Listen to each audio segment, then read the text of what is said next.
Yo, what's going on gamers? It's Ryan 6 days a week, and it has been a crazy last week for Dark and Darker, as I'm sure you've heard.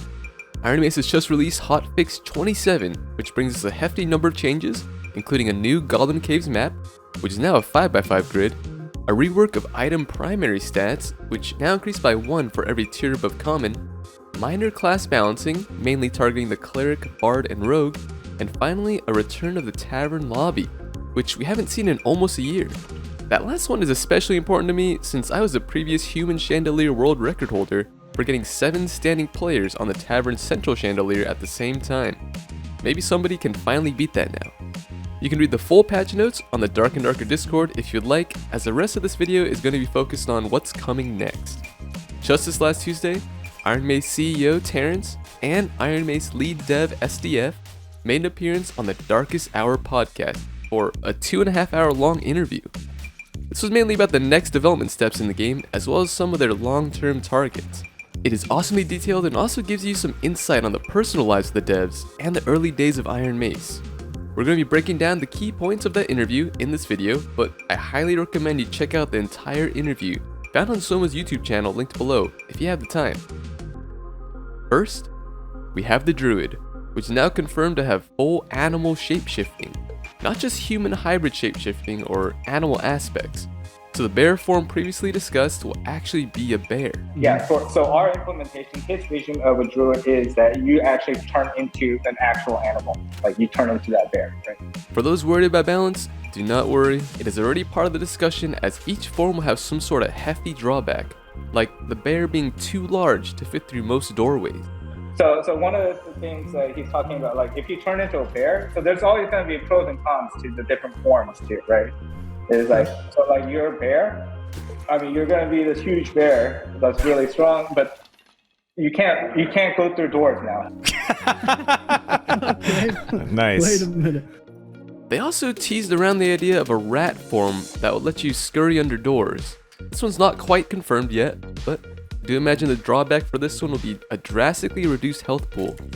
So yeah, he was saying that there was the idea of like you could become a rat and you could scurry underneath doors and stuff. Oh, Yes, shit. dude, please. Love that. Oh, yes. That is so The cool. rat running from the bear that can't go through the door.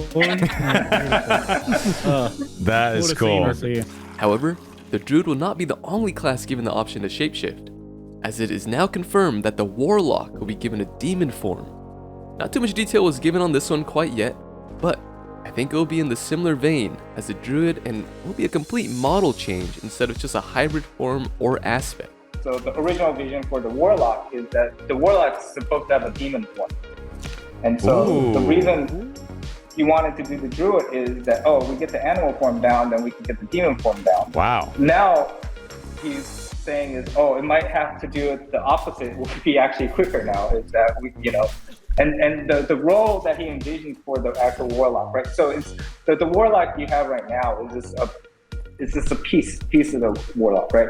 Is that it's supposed to be the anti-magic role for the party. So like the Warlock right now on a 3-man party is kind of iffy where he fits in, right? It's going to be the debuff, the dispel, that like if there's buffs on, I don't know if the buff ball is that big of an issue nowadays, but if there's buffs that the Warlock can actually start eating buffs from enemies, and then he'll get stronger, right? So yeah, they're working on giving the Warlock more team role options, namely as an anti-buff / anti-magic character. On top of that, they teased the class soon having the option to build for plate, which will even further give the Warlock more diverse ways to play and a stronger class identity. This is their ultimate goal for all their classes. On some more class changes, we were given some information on the Sorcerer, which is just in the early theory phase right now. In terms of roles, it sounds like the Sorcerer will be more damage focused compared to the currently existing Wizard, which the devs want to be more of a magic utility caster. Again, this is something further down the line, so don't expect the Wizard to give up its primary role as a magical burst DPS quite yet. So the Wizard right now is kind of, because we didn't build both of them at the same time, is that the Wizard right now is kind of doing both roles, right? Is that he wants the wizard to be more of a utility, like, so it has a lot more utility. Right. Whereas the sorcerer is the one that's like just raining down fireballs, meteors, that kind of stuff. As for Paladin, the devs stated that they haven't planned that far down the line yet and want to investigate and test multi-classing beforehand, as I imagine the Paladin role may just be easier achieved by a fighter multi-classing into a cleric, or vice versa. A big reason why we haven't seen the training module or multi-classing in general yet is due to the current focus on class balancing. I do understand that this is a fairly sensitive topic in any class-based games, but it does sound like they're getting darker and darker to a comfortable position, as they're just about finished with establishing a baseline to develop the training system on. And it's not a complete process yet, right? Or it's not done yet. But now we're at a stage where we feel like we have a good baseline. We're still making, minor mistakes, and like right now, like the landmine rogues and stuff. we have ideas about this. But the thing is, once we have a good baseline, this is where we could start actually going back to training and then thinking about this properly. And then now once it's balanced properly and we have a good idea of, actually working out possible training systems. So we're kind of, so I know we hinted at stuff on training before, but we haven't committed to any of those yet. Besides the landmine rogue, Ironmace addressed the issues with how powerful range gameplay is. The most recent hotfix actually targeted range damage in some sense, as they added in a much steeper fall off for all ranged physical damage. The Darkest Hour also brought up the adventure point system and asked the devs for their thoughts on how it was working. In general, it does sound like they're happy with how the adventure points are behaving now, but will take more actions countering certain exploits used to uncontestedly amass large amounts of points quickly. Terence specifically also stated that the adventuring itself was the focus of this current point system, as they'll develop a more PvP focused rank system with the addition of the upcoming arenas. As for what the arenas will actually be, it sounds like the setting will be an isolated map module, or modules, that is selected by a pre-match vote and ban phase. This is actually going to double as a testing ground for future randomly generated maps. Along with the arenas, Terence mentioned some other non-exploration related maps, such as a guild hall and the player housing system, which will come sometime soon after. Again, no specific dates tied to these quite yet. So the current system right now, the current dungeon system right now is just the base. And so you get these, you go adventure, you get your items and loot and stuff, and then we want to make extra content that you could use that stuff for, right? So like the arena is one of that. The other thing that has been on his mind for a long time is the player housing system. Is that where you could start. So we have an idea for this. Is that we're going to start off probably with the guild hall first. Yeah. The individual player. Okay, so I'm just getting ahead of myself because I promised that we don't want to do roadmaps that we can't. So that's why there's no date on this, okay? Right. That These makes are things sense. that we just want to do. It's that just are very, ideas. very high. Yeah, that we're gonna do for sure, 100% for sure. It's gonna be done. We just don't know with our current resources and schedule right now when it's gonna be done. But these are things that are absolutely gonna be in the game. As for the new ice map everyone keeps asking about, we did get some important information, mainly the fact that it will be part of a 3-map adventure known as the Ice Mountain. The progression here will be beginning in the Ice Village, descending down into the Ice Caves, which is planned for the end of January, and then navigating to the Ice Abyss. Terence gave us a few more examples of the enemies that we will find there among the Frost Giant, which we previously discussed. We should expect to see Ice Skeleton variants, Ice Trolls, and now even Yetis.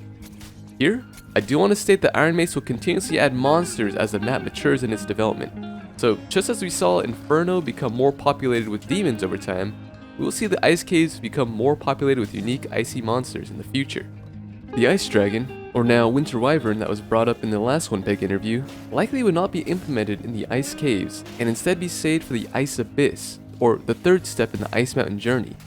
The devs followed up here as well that they are interested in possibly adding in randomly appearing roaming bosses and true endgame bosses down the line. With that note, the devs brought up 3 more named weapons they intend to implement that are all focused around magic damage. the Zerky's Eye Crystal Ball, Spellweaver's Spellbook, and Illusory Magic Staff. No information on each of their special abilities quite yet, but I do imagine they'll be quite strong like the other named items in-game. Terence also mentioned that they will eventually take a new direction with the level cap, as the current max level of 20 does not really feel like an endgame achievement. One idea that was pitched was a reincarnation system that played into the mechanics of multi-classing. So once your character reaches level 20, you'll have the option to reset your level and gain a random perk or ability. Again, this is not something they confirmed they would do, but it just tells us that they have something cool planned, floating around. Finally, let's go over some of the random notes that came up towards the end of the interview. 1. SDF stated that their goal is to eventually eliminate all forms of cheesing mobs. So yes, you will need to learn the AI patterns, even for the mini-bosses. 2. Spectating will be implemented back into the game, likely as a more limited form than what it once was, but the devs did express that it's a big part of making the game enjoyable.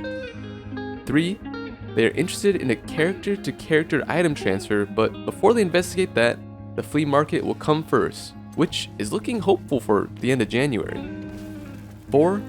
Ironmace is growing. Things will only get better and better. Terence just announced that their development team is now up to 50 people, and they've officially moved into their new office, which is surprisingly close to another Korean game developer.